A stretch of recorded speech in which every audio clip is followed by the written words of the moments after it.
next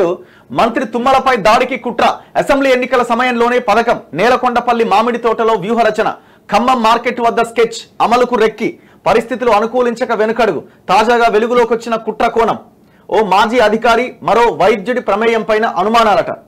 assembly ఎన్నికల సమయంలో మంత్రి తుమ్మల నాగేశ్వరరావుపై దాడికి భారీ కుట్ర జరిగిన విషయం తాజాగా వెలుగులోకి వచ్చిందట పోలీసులు ఈ కుట్రకు సంబంధించి కూపిలాగుతూ ప్రధాన నిందితులను గుర్తించే దిశలో చర్యలు తీసుకుంటున్నారట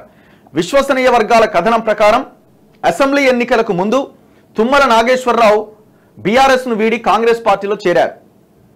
ఖమ్మం నియోజకవర్గం నుంచి పోటీ చేసిన తుమ్మల బీఆర్ఎస్ అభ్యర్థి మాజీ మంత్రి పువ్వాడ అజయ్ కుమార్ పైన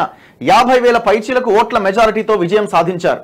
అయితే ఎన్నికల సమయంలో తుమ్మలపై దాడికి ఓ మాజీ అధికారి మరో వైద్యుడు కలిసి కుట్ర పన్నారని పోలీసులు గుర్తించారు తొలుత నేలకొండపల్లిలోని సదరు వైద్యుడికి చెందిన మామిడి తోటలో తమ పథకానికి వ్యూహరచన చేసినట్టు సమాచారం ఇందుకోసం స్థానికంగా తమకు అనుకూలంగా పనిచేస్తున్న వాళ్ళిద్దరికి లేపాల్సిన అవసరం ఏముంది కొందరు హోంగార్డులను ఉపయోగించుకునేలా స్కెచ్ వేశారని తెలిసిందట దాడికి ఖమ్మం మార్కెట్ ఏరియాను ఎంచుకొని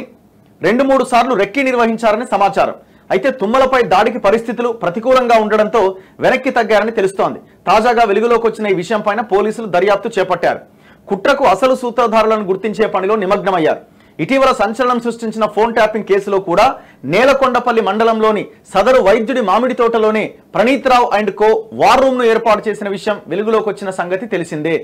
మరి అందులో భాగంగా ఆయన మీద అటాక్ చేసి ఆయన్ని లేపేసే ప్రయత్నం చేసిరా ఎందుకంటే వాళ్ళు ఆ ఖమ్మం జిల్లాలో చాలా ఇంపాక్ట్ చూపించగలిగారు తుమ్మల నాగేశ్వరరావు పొంగులేటి వీళ్ళంతా బీఆర్ఎస్ ని వీడి కాంగ్రెస్ లోకి రావడం వల్ల బీఆర్ఎస్ మొత్తం శూన్యం అయిపోయింది జీరోకి వెళ్ళిపోయింది మరి ఇప్పుడు అదేంది లేపేసే కుట్రనా లేకపోతే దాడి అంటే ఏం దాడి ఎవరు దాడి చేసిరు ఆ ఫోన్ ట్యాపింగ్కి దీనికి ఏమైనా లింక్ ఉందా సగం సగం ఏమున్నది వార్త